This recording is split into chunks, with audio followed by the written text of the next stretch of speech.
Warning: some contents may be disturbing. Viewer discretion is advised.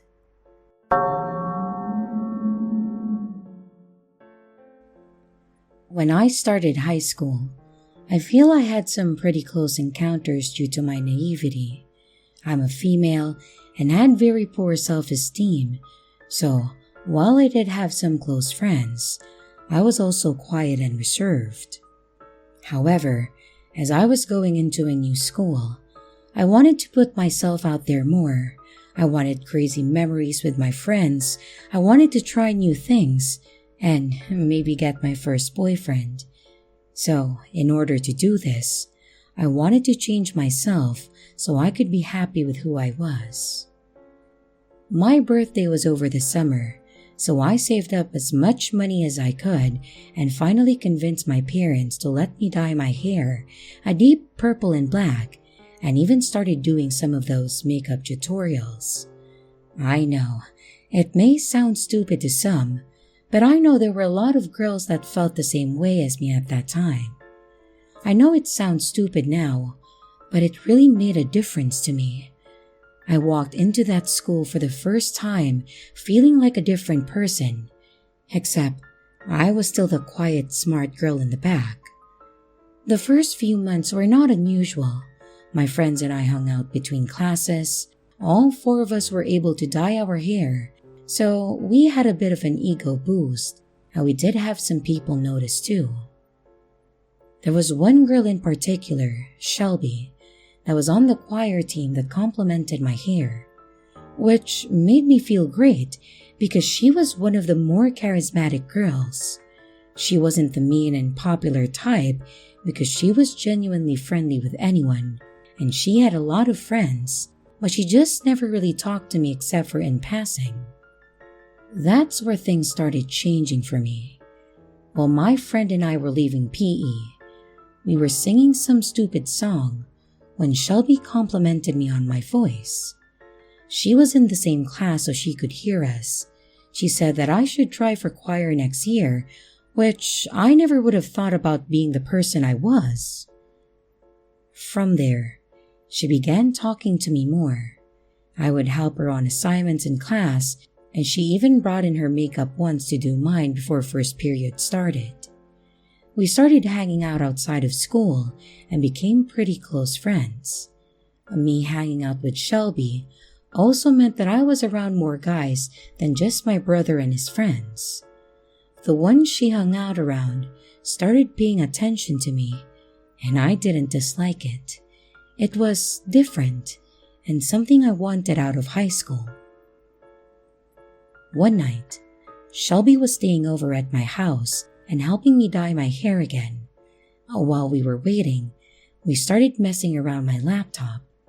She showed me her Facebook page and a few other sites she would go on, and showed me another website that I have never heard of before.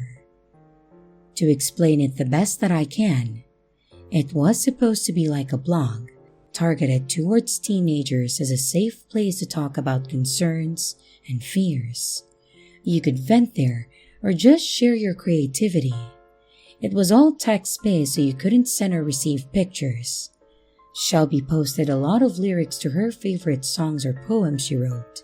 She said there was a private message option, which was like an email, but still no media could be sent or received. She said she used this a lot since her parents monitored her email a lot. So, I followed and set up an account too. She helped me set up a personalized wallpaper and bio, and pretty quickly, I had a lot of supporters, which were like friends or followers, and I started using this daily. I would post music lyrics, poems, or songs that I wrote, little tidbits about my day and so forth. I even tried helping others that were not in a good state of mind when I could. It almost became like a job for me. That was a problem though, I do admit. I had been told by my teachers on a few occasions to put my phone away, and once had it taken away by a teacher. It was my English teacher. He was weird in a sense that he was always cheerful to talk to, especially when we first got into class. If you needed help with something or needed more time on a project, as long as it wasn't abused, he was willing to help. But if you interrupted him, in even the slightest during lecture, he seemed to come unglued. He would slam his hand on the desk, do that ear-piercing whistle, things like that. And I unfortunately got caught on my phone and he took it from me. I had to get it back from him at the end of the day, and I was more careful with having it out, especially in his class. And going back to the site, other than what it was intended for, some people use it to set up fights. It unfortunately was not blocked on the school's network, so when one larger fight took place, they were able to check the history under their logins and see the site. Because of this, the site was blocked from the school network, and the teachers were not very well aware of this too, and started monitoring harder for phones that were out. I was not a fighter, so I never used it for that, but I did on occasion have a few guys on there that I talked to and flirted with. There was even a new section on it where you can give people virtual hugs for points, which you earn for doing certain tasks, such as logging in, making a post, and things like that. The gifts can be left with a name or you can send it anonymously. I got a few from people I knew, but then I started getting ones weekly that were anonymous. I thought it was cool, and I showed my friends to gauge if they were doing it. They claimed they didn't, and were just as excited and curious as myself to know who it was. I figured if not them, maybe it was a mutual friend, or maybe I really did just have an admirer. So I made a post about it saying something about how I appreciate them. The next day, I got a response from a username that I wasn't familiar with, saying it was them and that they were happy I liked them. My friends didn't recognize their name either, so me being me, deduced it as someone who did actually like me. So from then on, they would reply to all my posts with a compliment on it, then would call me beautiful, gorgeous, and etc. I really didn't mind it for a while. I started getting private messages from the same person saying that I was perfect for them. I tried asking who they were, but all they would tell me was that they went to the same school but were too scared to approach me. I tried to convince them too, but they always refused.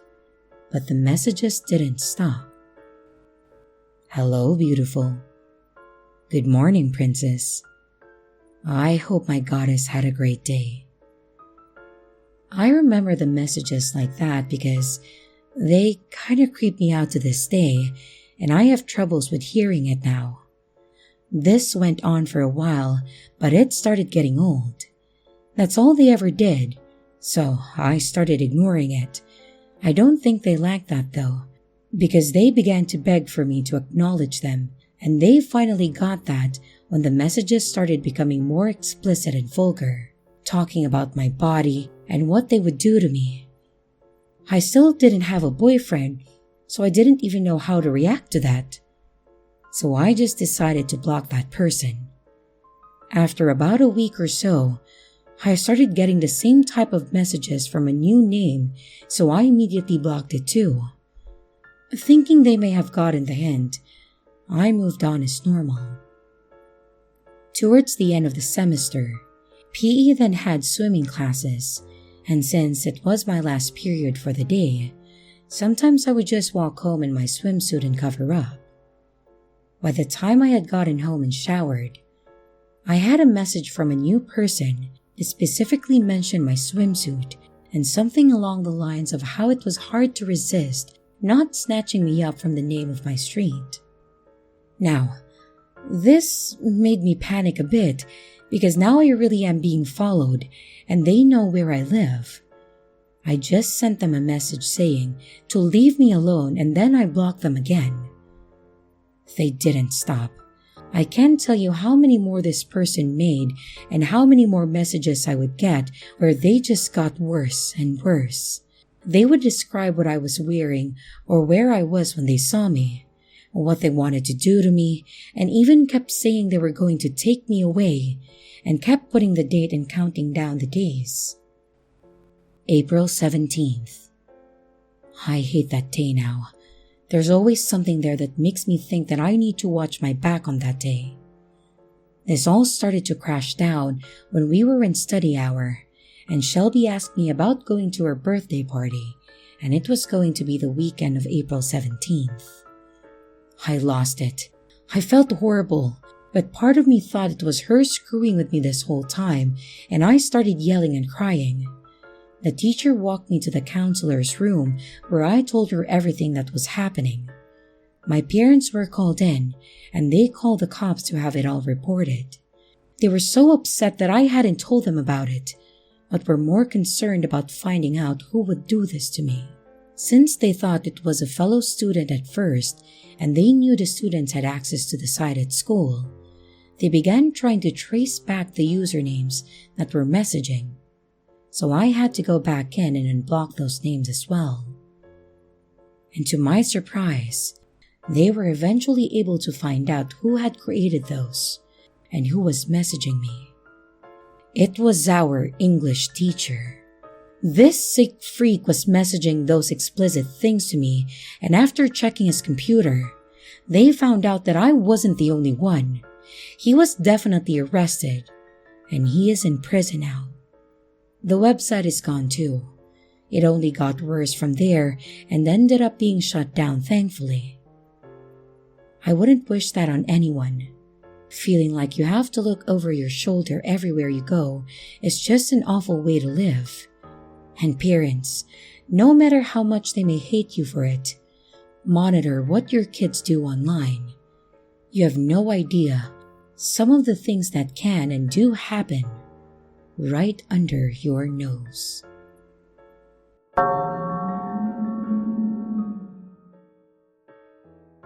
Just over a year ago, I split up with a very abusive ex-boyfriend, Kieran. He would be physically, verbally, and otherwise aggressive, and seemed constantly paranoid of being emasculated. This progressed to being paranoid about me even earning as much as him. I tried to be clear that I saw him as an equal, but it didn't matter. He fell further and further into the philosophy that women are the root of all evil. If ever there was a living, breathing caricature of genuine misogyny, he was it. I'm not a fighter, and he hated it. As he put it, the silence, the open void, hurts me more. He wanted me to fight back, but I never would. So, he would go to greater and greater lengths to assert dominance over me in one way or another. One incident was so extremely violent and calculated that I eventually reported it to the police, and with the help of an off-duty cop, due to the nature of the assault, it went straight to Crown Court, which is reserved for the worst offences in the UK. Nothing came of it. No eyewitnesses. It wouldn't have gone anywhere. I pressed it no further. I just wanted it marked up to help any future partners build a case that puts him away, if it ever happens again. This was the incident that tipped me towards making the decision to leave Kieran. It took some months, but I eventually did it. He made so many attempts to contact me that even the officers on my case raised an eyebrow. It was getting beyond borderline harassment. Long story short, this guy was not happy that he had lost me. He didn't care about my well-being. He cared about having me. I don't think I understand why to this day. Kieran kept vying for attention. He likes women of my political persuasion, and as I was known as an outspoken activist at the time, he began name-dropping my messages to other women in the same political circles. I thought that maybe he didn't think we knew each other at first, but then he started messaging friends. I tried to be cordial with all former partners, including him, so when he messaged me asking if another activist we followed was still online, I told him she was. Big mistake. Within the hour, she DM'd me. She received aggressive messages from him demanding photos and then demanding an explanation as to why she wouldn't oblige, because Kieran was my nice ex. I quickly told all other young female activists at my university in my hometown and my local party associations. Almost all came back to me saying they had indeed received messages from him. He was hounded off Twitter by a friend's boyfriend and deleted his account. I know how that feels, and I feel bad for it, but I don't regret the act of warning my friends, especially the more vulnerable ones. But then a new account was made. KieranMate97. I only noticed because the first notification I remember getting the morning after was that this account had followed me. It had a photo of Kieran and a few sunny tweets shared by my fellow followers about how he was new to Twitter and wanted some friends. I spread the warning to some people and blocked the account, but before long there was another. I did the same and blocked them too. My mother started messaging me in confusion, sending me screenshots from her own Twitter. Kieran had found her anonymous account and was asking her about beans she had bought the other day. Knowing the things Kieran had said about her to me, and possibly others, she was upset and creeped out beyond compare. I advised she blocked him and he would tire himself out eventually. But there's one thing that I need to mention. One night I was messaging friends, having a nice night in with the housemates. Then my WhatsApp pinged. All of my family are on there, as well as a few busy activist groups, so I didn't think anything of it. Because of all the activist groups too, I wasn't alarmed that it was an unsaved number that had messaged me. It was probably a colleague. I opened the message. The only thing there was a dark photo of a house with an upstairs light on. I squinted to try and see if there was a joke in the photo. Why would someone send me this? I could see a figure in the window hunched over, something small in their hand. I could see the end of the terrace, the hedges, the shape of the gate, the pebble dash, the light car out front. It was my house. I forgot my merriment and messaged my friends. The conversation completely derailed, understandably. We scrambled to figure out who sent this to me, but by the time the second picture came in, I already knew. I didn't even look at it. Most of my uni friends at the time were competitive weightlifters, and they offered their house a safe refuge until I figured out what was happening. I sent a frantic, "What are you doing?" to Kieran, and he began typing immediately. He had been waiting. "Peeking," he replied. "It was a joke. Can you see that shadow? I'm not a bloody peeping Tom. I thought it was a joke when you first scared me crapless, but now I can't make sense of it. Oh no, that was just me actually watching my neighbor's shadow eating a pot noodle for entertainment, as if I'd come for you. You know how I think better than anyone." I examined the second picture closely. It wasn't mine. It looked very much like it. He hasn't messaged me since. No communication at all. I still don't understand what the purpose of that whole exercise was. I stayed in my house and left in the early afternoon for a friend's place the next day. For months afterwards, I was very careful about letting my landlady, neighbors, and friends know I was coming home. The doors and windows are always locked. I really don't know how he thinks. I hope I never see him again.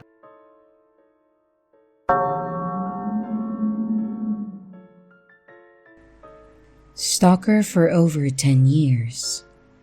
This happened in the late 90s. I, Catherine, female and 43, and my friend Rose, female and 42, met him together. My stalker was a guy Rose and I met on the bus one day, coming home from my volunteer work after school as a candy striper at our local hospital. We were on the bus going home, laughing and talking, and this guy just randomly sits by us and starts talking. He tells us his name, and then we laugh thinking he said his name was Gay. Yeah, stupid teenage girls. He corrected us and said his name was Jay. We talked a bit more and innocently gave him our names, and he asked for my number, but I said no. He was like 7 years older, and kinda strange the more we talked to him. He got annoyed, but whatever, right? So we thought that was that. A few days later, or maybe a week later, me and the same friend run into Jay while switching buses downtown. I was going to her house like I did a few times a week when we run into him. He asked for me to hang out and watch him play hockey that night. I said no, that I was going to my friends. And he got weirdly annoyed. He kept trying and bugging me, telling me about how much fun it would be and trying to get me away from my friend. He really didn't want her to come to this hockey game either. He just wanted it to be us. It was so weird. Our bus finally came, and we got out of there fast. Over the next few weeks, I kept running into him downtown. It was like he knew my schedule. Every time I tried to be nice, but get away as fast as I could. And every time, he would get annoyed because I wouldn't hang out with him. A few weeks passed by and I'm at school, and in walks Jay. I was so mad and frustrated that I snapped on him. Why was he here? And how did he know what school I went to? Did he follow me on the city bus? He tried saying that he was there to see his friends, but he wasn't with anyone. Just a 25-year-old guy wandering around a high school. And after that, I would randomly see him on my bus, and he would always try to sit across from me and watch. He would still ask for us to hang out, and I would still say no. As time went on, he would still find me on the bus and sit across from me, who I guessed was his girlfriend, or a girl he was trying to make me jealous with. He would look at me while making out with her. He would do everything he could to make me feel uncomfortable. But I would just turn up my music and do my best to ignore him, or just move to another spot. But nothing ever seemed to deter him. He never did anything bad enough to call the police, but he knew it was wrong, and he knew it bothered me, and he knew that I would have a panic attack, and I'm sure he got off on that. As the years went on, I would see less and less of him. He would randomly pop up and make me uncomfortable. He started standing really close to me and trying to talk. I would have a panic attack and do my best to ignore him. I would still walk away and he would just get more pushy. Every time that I would run into him, I would text my friend that was there when we first ran into him and get her to calm me down. It's now 2023, so 24 years since it all started, and I haven't seen him in the last maybe 8+ years, and I'm just praying that I never see him again. I'm 43, so he must be going on 50, and I'm still scared to run into him. I have thought that I saw him a few times and I panicked, but it wasn't him. I hope that I never see him again.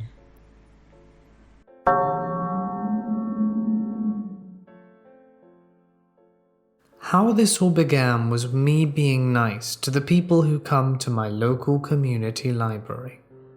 I was a casual worker, although people probably thought I was a part-timer, as not only was I spotted behind the desk checking in and out books, but also on my laptop abusing the Wi-Fi. This guy nicknamed Chesney was probably an influencer for the young adults, as he mainly skateboarded around and did whatever. He was never alone. I was a natural when it comes to customer service speaking and acting, so chances are I must have spoken to Chesney kindly enough he thought I was interested in him, or he became infatuated with me. I don't date anyone in or from my community. I explained to many people before that dating here would be full on Alabama. Chances are they could be my cousin through marriage or blood. It's disturbing as I'm Native American and can't even go west or south to date another guy, because chances are they might also be a long-distance cousin. While my time at the library was long, just to gain work experience, it did not last when Chesney asked me to hang out with him. I declined the first time, but it didn't stop. One day he asked for my phone number, and I refused. I don't give out personal information like that. I have a low friend count. I'm not close to anyone who isn't within my immediate family. And my family can see BS as soon as it comes into their line of sight. Chesney then asked my supervisor for my number to give to him. How I came to know this is by the end of the day when we were closing up the library. My supervisor tells me that she'll keep an eye on him and that I should get home safely. I continue every day as normal, very ignorant of the situation that was now starting to build. One day I was sitting in my cubbyhole, as the patrons like to call it, and I started to notice Chesney would find a spot to sit where I would be in his line of sight. I ignored this until one day he came up to my cubbyhole and hands me this Magic the Gathering card. He didn't say much, but I was disturbed. I'll be honest, something about him didn't seem right. The card had an octopus on it, and then, right then and there, I placed the card down and gather up my things and leave. I didn't return to the library for 3 months, maybe even longer than that. This had taken place 2 years ago. I told my eldest sister about the incident, and my family were worried. They wanted to know the guy's name.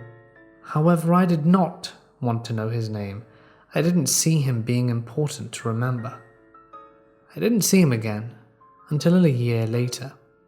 I'm doing more casual work at the library and basically forgot his face until one day he comes in and was working at a computer. I never gave him a second thought. I was busy reorganizing and stacking the bookshelves. Then he printed off a paper and came up to me and asked, "How do you get a job here at the library?" My reply was blunt. "You'll have to speak with my supervisor." I overheard my supervisor telling him he couldn't hand him his resume here, that he needs to hand it in over at HR at the band office. Never saw him again, as I got a job elsewhere. 2 years later, about 4 days ago, I'm living my life as normal when my mum texts me. "Hey, some guy's calling you and would like to speak to you. Is there no number to call back?" "Not my time. Didn't call my number. Not worth a call back, Mum." I just answered the phone. I said I'd just pass the message on. She gives me the caller ID. But, like an arse, I text her back saying the ID isn't familiar and there's no number to call back from. If someone wanted to speak to me, they would call or text me through my cell. Otherwise, it can't be important. And I ignore it. I was sitting at my local Timmy's when my eldest sister calls me and tells me that I have a stalker. It shook me a bit, but another part of me was amused, since I do have a tendency to think dark thoughts, and that this could be a joke. My sister explained to me that my stalker wanted to meet with me and take me out to dinner, that he wanted to hang out with me. She wasn't saying this seriously, which is why I thought she was joking. I didn't know who this guy was, and I tried to place a name and face to whoever this person was. Things were starting to get a bit annoying when my mum and elder sister started to accuse me of giving out my brother's number to a stranger. Why the hell would I do that? I barely have a social life. Whose number would I be giving it out to? When I went home, I went over to my brother's house. My mum, who was staying there, said he just called. Now my family's on high alert. By reverse number searching, I got an address where the number was coming from. I wasn't taking this seriously. Whoever they are, they lived outside the res. Me and my elder sister went to the address and did a drive-by. My sister enlightened up the mood by making jokes, pointing out to random guys who were walking down the road saying, "Oh, that must be your stalker. No, that one." Just saying, these guys walking around the road looked like your typical druggie or tweakers. Once we returned home, my amusement ended, as the accusations started up again. If I gave out my brother's number, being the concern. My elder sister asked, and demanded to know, but of course I had not done that. "Then how did your stalker get it?" she asked. "Well, he either got it from someone who knows our brother's home phone number or looked it up in the phone book," is what I concluded, as I know for damn sure I never gave out anyone's number. Once I got home, I was annoyed, immediately grabbed my brother's handphone and went outside to call this guy. My sister was walking to my other brother, filling him in on what was going on. It didn't take long for the guy to pick up. You can guess who it was. Chesney. Chesney was the one calling my brother's home and asking for me. I immediately started to tell him my family isn't amused and that I wasn't interested. Even when I said no, he kept on trying to ask me out. So I asked for his full name, which he gave, and told my siblings who it was. It's not my fault for living under a rock. Turns out this guy's an addict, if not a loser. And I told my parents and they told me to not even think of dating him and to just go and leave him alone. Thanks, Mum and Dad. I don't date anyone from the res. I did do a Facebook search and of course he had to be a wannabe thug. Honest about doing hardcore drugs in his post. And I love that he has German blood, saying he's a Nazi and a descendant of the Führer. Nice. Getting up, I went to my brother's house who was home, annoyed, and I couldn't find the phone on the cradle. I asked my brother, who went to the incoming calls, pressed the number and handed it to me, which I immediately pressed call. And this guy didn't wait to pick up the phone. Chesney? Speaking. I was pissed and didn't use my customer service voice, that was gone.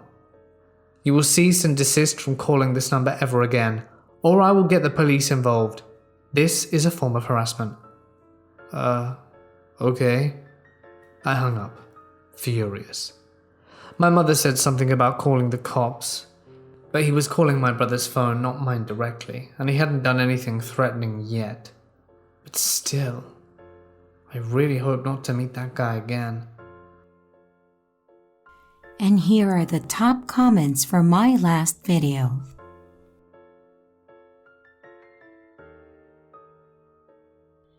And here's the riddle for this video.